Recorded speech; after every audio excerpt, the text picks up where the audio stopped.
Well, a quite nice darkening sky on what's suddenly become a very cool evening. I think during the course of this little walk round Clipston Quarter here, the temperature may well approach single figures. At the moment, it's 12 centigrade on the way here. September the 9th, and this is no moth trapping video. I'm here looking for some nocturnal coleoptera and some quite special coleoptera too.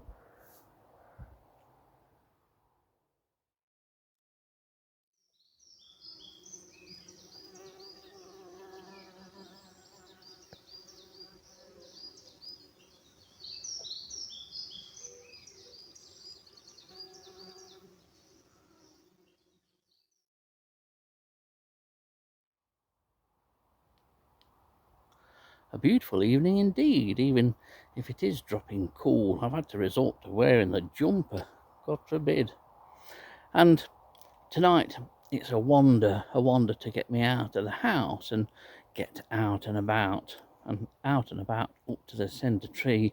I'm on the hunt for 2 red data book beetles that live on the centre tree. One is red data book 1, which is as rare as a beetle can be in the UK status wise.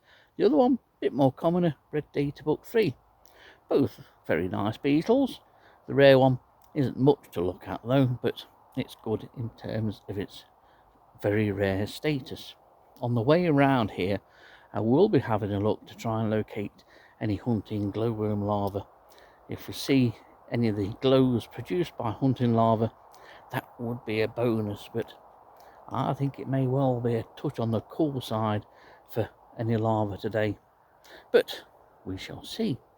Anyway, onwards and upwards towards the centre tree.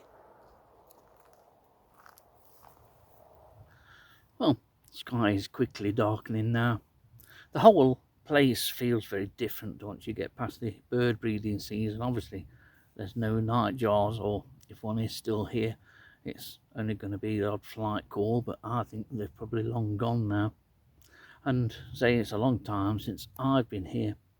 One time a day after the glowworm season had finished, and that glowworm season involving adult females, of course, Dillis and I still continued to come up here quite often on a nightly basis. We spent hours and hours up here, quite often into the early hours of the morning, looking for larvae and monitoring larval glows. We did a lot of work on measuring larvae in September and October. Quite often larvae didn't appear really until sort of August, and September is starting to get a little bit late. We found that a lot of the glowing of larvae ended after the period of days and nights being of equal length, the autumnal equinox, I believe. So I will be pleasantly surprised to come across a glowworm larva. Even more surprised if it's in vegetation that I can get into and get at to see it. But I'm now at the bottom of the old section K, and I'm going to walk up through that in section J.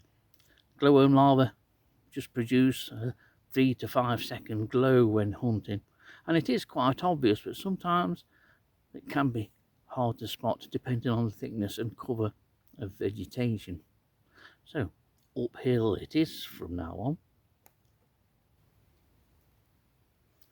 Well, close to the top of section J, this is one of the best areas that Dillis and I used to wander up and down several times for several hours looking for the larvae of the glowworm. It was just a case of just keep looking and looking and looking. We didn't use torches because you'll never find them that way, and you're just looking for that larval glow, which is created by 2 small plates at the back end of the glowworm larva. Despite those plates, those glowing plates being small, they can be surprisingly bright, and sometimes they've even been bright enough for us to mistake them for a late female.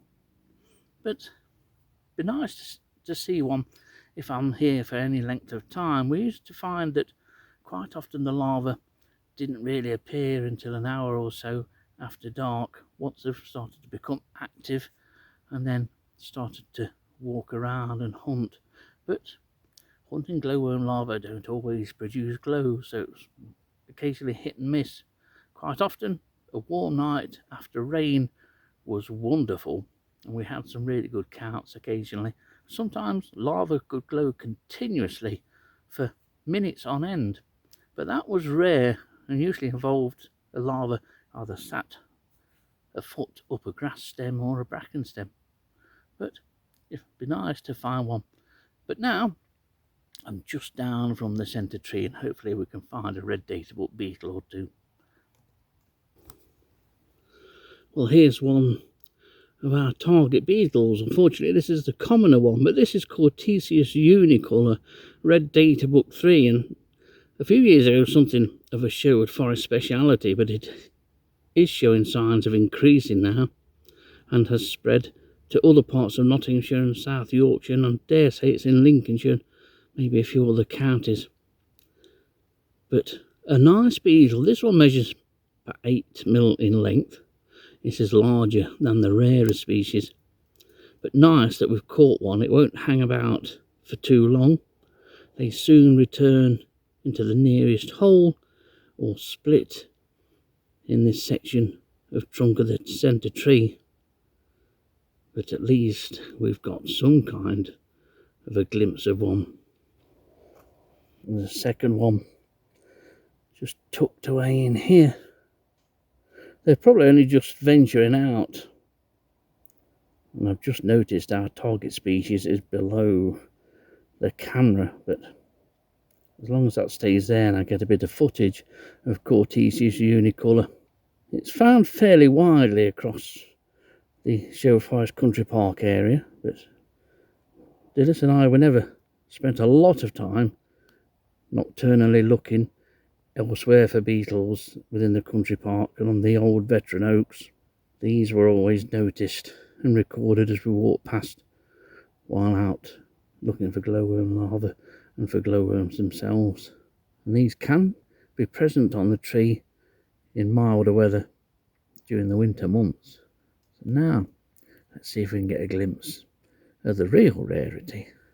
Not very impressive, and to many of you it may look like the same beetle, but these are smaller, and this is the red databook one, Teredus cylindricus.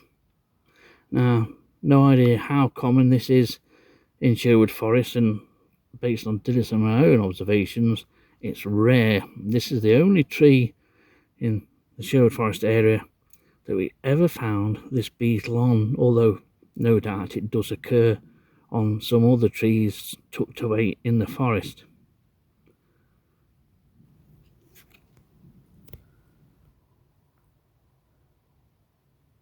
These appear to be quite fresh. They can be very much darker than this. You can see the colour of the head and the pronotum. Well, typically the elytra are that colour too. We've had really good numbers. I think we've had counts of over 50 at times on the trunk of the centre tree here, and I'll show you more about where they are in a minute. I've got to make the most of these being particularly confiding, because they usually head straight for cover. They spend the day in the holes of various other wood boring invertebrates, and now we've got that second one wanting its 5 minutes of fame. Nothing to look at. We used to show these beetles to children and adults who used to accompany us on glowworm walks that we used to do for the Sherwood Forest Visitor Centre. And even though these beetles were as rare as a beetle can be in terms of UK status, they weren't impressed. And yet, beetle like glowworm, no rarity status at all, enthralled them. Shows the power of some beetles over others. Rarity value doesn't often mean a lot to general members of the public. Always nice to come up here and find these. And again, as with Cortesius unicolor, these can be found on mild evenings during the winter months. You'll be surprised at what's crawling and walking around the old trees here in Sherwood Forest on a night time. This one's decided to make a run for it. I don't think I'll need slow motion, but this is a determined effort. to avoid the light, but we've had a good glimpse of this very rare UK beetle. Off it goes. Well, I've just stepped away about 6 feet from the trunk of the centre tree. The trunk, or the bark on the trunk, is entire apart from this sort of 10-inch to a foot wide strip of barkless centre tree. And it's always on that area where there are some seepages, and that barkless area of the trunk where I find both Teredos cylindricus and Cortesius unicolor.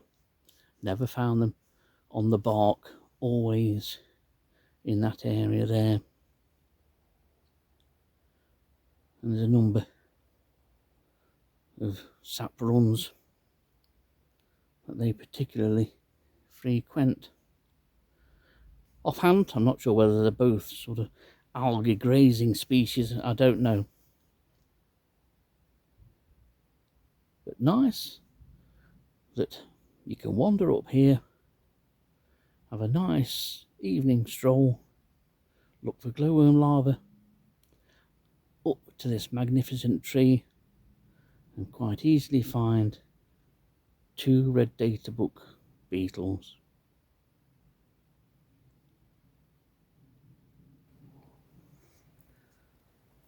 So our little trip to the centre tree was successful in finding our 2 red data book species.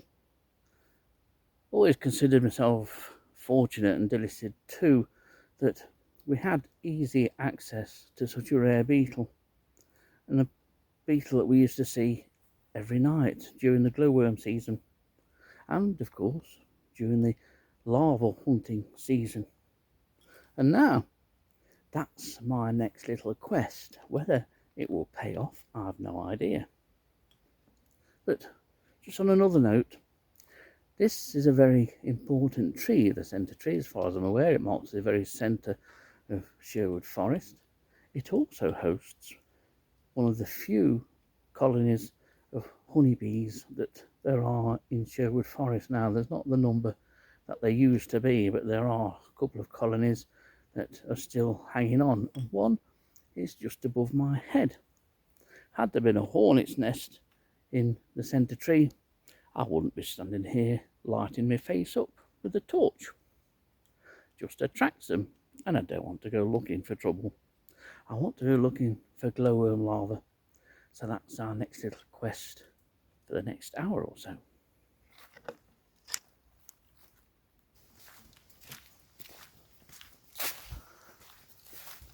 Well, my plan of attack is to have a steady walk along the top path.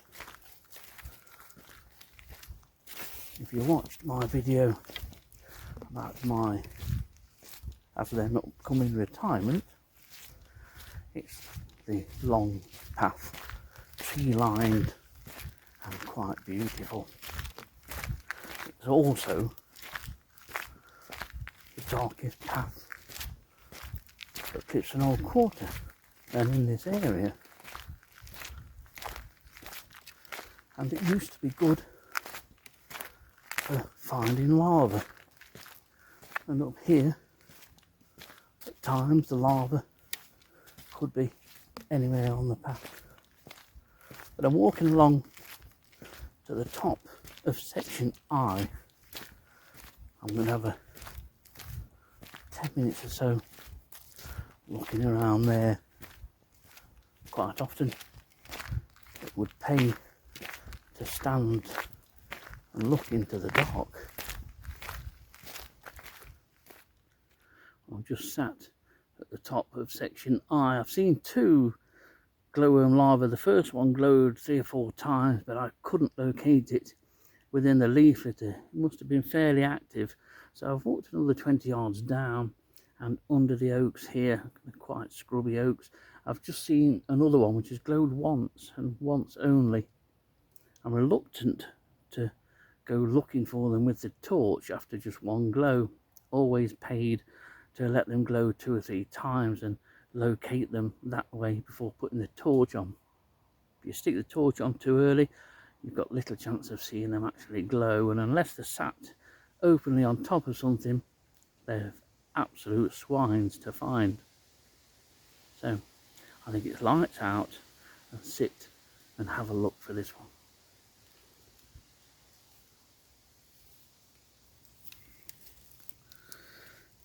Well, at the top of section I here, where it's particularly dark, there have been a number, at least 6 or 7 glowworm larvae actively glowing, but not glowing every 2 or 3 times a minute. It's more like once every 2 or 3 minutes. It makes them difficult to find, but this one is sat openly on the top of this leaf litter here. Head is facing to the right and hidden under the leaves. It produced one quite long glow. Sometimes they do produce a lot of glows, and you may well see there one of the wolf spiders.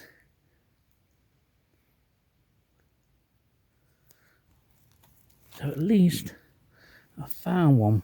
Well, a really good sized larva. This is going to be, I imagine this is going to be a female next year, because it's well over 20 mil, this one, when fully stretched out, and you can see how active they are. It's a better temperature than I was expecting, certainly where we're under the trees. Very distinctive larva. And a distinctive method of moving too.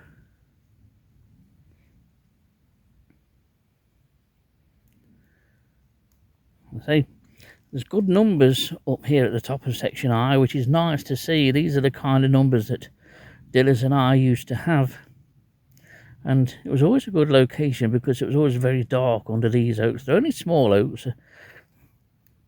I can remember when they were still very young, to be honest. But they're not tall oaks, they're more of a scrub oak or a low growing oak. Nothing grows underneath, just very sparse bits of grass and a little bit of bramble. But it's mostly leaf litter, and it always provided a number of adults in. It did this year too. I had good numbers of adult females here. But this, of course, is a larva that was laid or originated from an egg laid last year. And so it will continue to feed as long as it stays mild, and then it'll overwinter, probably deep into the leaf litter here, and then awaken next spring once the weather becomes mild again, and maybe feed once or twice, and then I may well be seeing this glow as an adult next May and June. But while I'm here,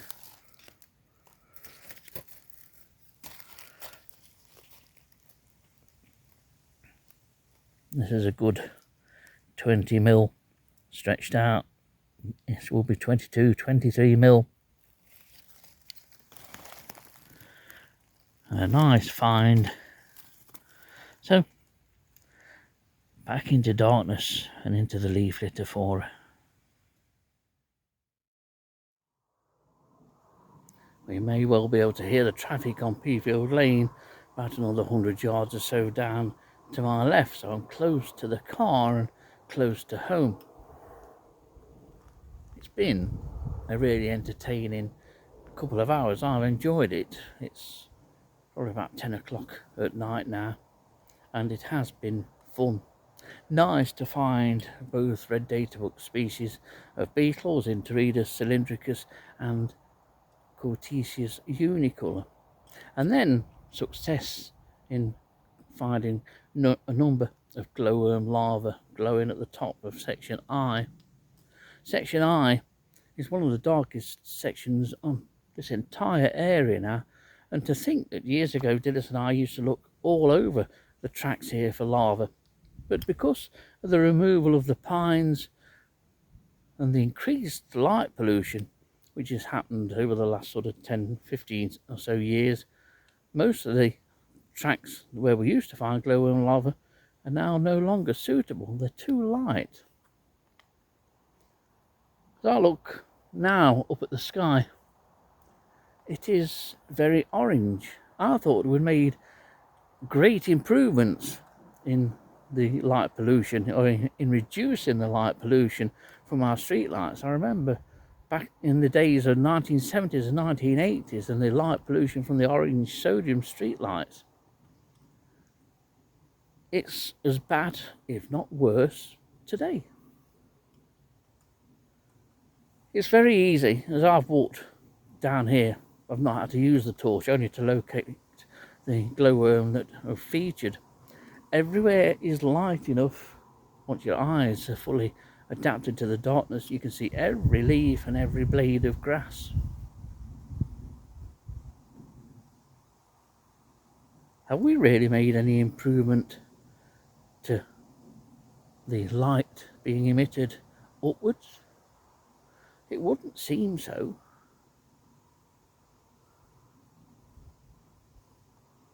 Everywhere is lit up. So much wasted energy. So, my last little bit of energy is going to be spent walking down there, that 100 meters or so, back to the car and then back home.